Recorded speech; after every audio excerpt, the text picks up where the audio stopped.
இவங்களுக்கு பயம் வந்துருச்சு. ஐயோ நாங்க சோழர்கள் பெரிய பெருமையா இத்தனை நாளும் பேசிட்டு தெலுங்கர்களை வந்தேரிகள் வந்தேரின்னு இத்தனை நாளும் போட்டு இவங்களை இந்த அடி அடிச்சுட்டு இருந்தோம். இப்ப முதலுக்கே மோசம் வந்துரும் போலயே இவங்க சோழர்களையே தெலுங்கர்கள்னு சொல்றாங்களேன்னு யூடியூப்ல வரிசையா உட்காந்து புலம்பிக்கிட்டே இருக்கிறானுங்க. புலம்புங்கடா, உங்களுக்கு சோழர்களுடைய வரலாற்றை இவ்வளவு காலம் மறைச்சு வச்சீங்களே, உங்களை எல்லாம் என்ன சொல்லணும்? இதுல வெக்கம் இல்லாம நீங்கள சரித்திர ஆசிரியர்கள்னு சொல்லிக்கிறீங்க. இதுல விருது கொடுக்கலன்னு வேற உங்களுக்கு ரொம்ப ரொம்ப வருத்தம். விருதே கொடுக்கலையா? அவங்களுக்கு விருது கொடுக்குறீங்க, அவங்களுக்கு பதவி கொடுக்குறீங்க. மன்னனுக்கு கொடுக்கறது, மன்னனுக்கு என்ன கொடுக்கணும்?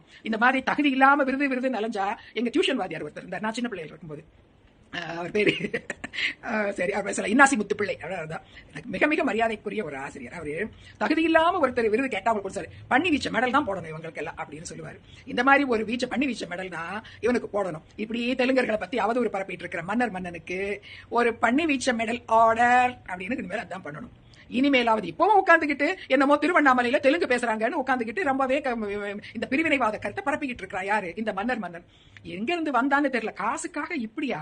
ஒரு மனுஷனை பேசினாவே தவிர 1.5 கோடி மக்களை இவன் இப்படி உட்கார்ந்துக்கிட்டு 4 காசுக்காக இந்த பாவத்தை பண்ணிட்டு இருக்கானே, இவனை எல்லாம் கடவுள் எப்பதான் கேட்கறதுன்னு தெரியல.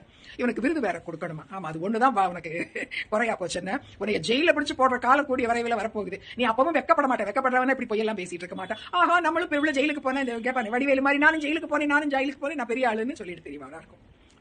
எனக்கு ரொம்ப ரொம்ப இன்ட்ரெஸ்டிங்கா ஒரு விஷயம், இத்தனை நாளும் வளர்ச்சி நம்மள வந்தேரிகள்னு சொன்ன இந்த அயோக்கியர் ராஸ்கல்கள், இந்த தமிழ் தீவிரவாதிகள், முக்கியமா இந்த மன்னர் அப்படிங்கிற இந்த அயோக்கியன், இன்னும் இவங்க கூட எல்லாம் இருக்காங்க. இந்த மாதிரி சீமான் போடுற இந்த எச்சகாசுக்கோசரம் பேசிட்டு தெரியுறேன் நான். இங்க ஈனப்பிறவிகள் ஒரு மனுஷனை பத்தி தப்பா பேசினாவே அவனை தவறானன்றோம். 1.5 கோடி மக்களுடைய வரலாற்றை இவங்க பொய்யா திருச்சி பேசிக்கிட்டு, நம்மளை இழிவா பேசிக்கிட்டு இத்தனை நாள் இருந்துட்டு, இப்ப சோழர்கள் தெலுங்கர்கள்னு தெரிஞ்சது வளர்ந்து போயிட்டாங்க.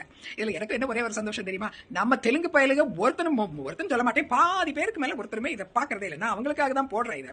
அவங்களுக்கு யாருமே தெரியல. இப்ப கூட ஒருத்தர் போன் பண்ணாரு, ஆனா அவருக்கு தெரியல நம்ம இந்த இப்படி ஒரு வீடியோ போட்டிருக்கோம், ஹிஸ்டரியா போட்டிருக்கோம், அவருக்கு கூட தெரியல. ஆனா இந்த இவங்க இருக்காங்களே, இந்த தமிழ் நக்சலைட்டுகள் இருக்காங்களா, இந்த தமிழ் தேசிய நக்சலைட்டு, அர்பன் நக்சலைட்டுகள், அவ்வளவு பேர் படிச்சிருக்காங்க. அவ்வளவு பேர் உட்கார்ந்து படிச்சிருக்காங்க. இப்போ உட்கார்ந்துகிட்டு சோழர்கள் தெலுங்கர்கள் இல்லை அப்படின்ட்டு இதுதான். நம்ம வரலாற்றை நம்ம திணிக்கிறோமா? இவ்வளவு காலமா வரலாற்றை, பொய்யான வரலாற்றை எழுதி வச்சுக்கிட்டு, இதை வச்சுக்கிட்டு நம்மள வந்தேரிகள்னு சொன்னவங்க இப்போ ஐயோ தெலுங்கன் தான் இவ்வளவு மரியாதைக்கும் இவ்வளவு பெருமைக்கும் உரியவனா, அப்ப நமக்கு ஒண்ணும் இல்லையா அப்படின்ட்டு இப்ப இதை பண்ண ஆரம்பிச்சிருக்காங்க.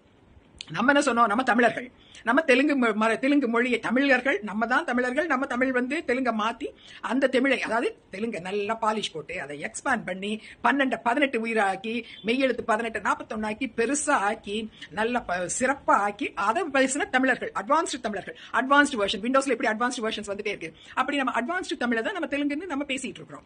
இவங்க என்ன பண்ணாங்க? ஒரு மண்ணு கிளிக்கல. இவங்க அந்த இருக்கிற தமிழ் எழுத்தையே வச்சுக்கிட்டு கொஞ்சம் பட்டி டிங்கரிங் மட்டும் பண்ணிக்கிட்டு, கொஞ்சம் இப்படி வளைச்சு விடுவோம், கொஞ்சம் அப்படி வளைச்சு விடுவோம், இல்ல மேல ஒரு கொக்கி போடுவோம், இல்ல கீழே ஒரு வால் போடுவோம், அவ்வளவுதான் பண்ணி. ஆனா என்ன பண்ணி இருக்காங்க? இவங்களுக்கு தான் வேற ஒன்றும் வேலை இல்லை, புதுசா உருவாக்குற வேலை இல்ல. உட்காந்து மல்லாந்து படுத்துக்கிட்டு ஒரே கற்பனையா பண்ணி நிறைய இலக்கியங்களை உருவாக்கி இருக்காங்க. அதுக்கு அவங்களுக்கு நம்ம கிரெடிட் கொடுத்து தான் ஆகணும். தமிழில் நிறைய இலக்கியங்கள் இருக்கின்றன, வேற எந்த மொழியிலே விட அட்லீஸ்ட் எனக்கு தெரிஞ்ச வரைக்கும். அதனால நிறைய இருக்கிறதுங்கிறது நமக்கு ஒரு பெருமையான விஷயம். ஆனா அது நம்ம உருவாக்குனதா? நான் யாரு? நம்ம முப்பாட்டனுக்கு உருவாக்குனதா? சரி, அவனுக்கு முப்பாட்டனும் கொஞ்சம் உருவாக்கி இருப்பாங்களா? நம்ம முப்பாட்டனுக்கு ரொம்ப உருவாக்கி இருக்கிறாங்க. நம்ம தான் எப்பவுமே சுறுசுறுப்பா நல்லா எதையாவது நல்லா, நம்மளும் கன்னடர்கள் தான் பண்ணியிருக்கோம். இந்த தமிழ் பேசிக்கிட்டு இருக்கிறவங்களே மிக குறைந்த அளவு தான் செஞ்சுட்டு இருக்காங்க. அவங்க பண்ணி கொடுத்ததுல மிச்சத்தை வச்சுக்கிட்டு என்னமோ குண்டு சட்டிக்குள்ள குதிரை ஓட்டாப்புல ஓடிட்டு இருக்காங்க. சரி, கமிங் டு த பாயிண்ட், நம்ம சோழர்கள் தெலுங்கர்கள் சொன்னதுல எல்லாம் காபராய் போய் இருக்கிறாங்க. அப்ப சோழர்கள் தெலுங்கர்களே தான்.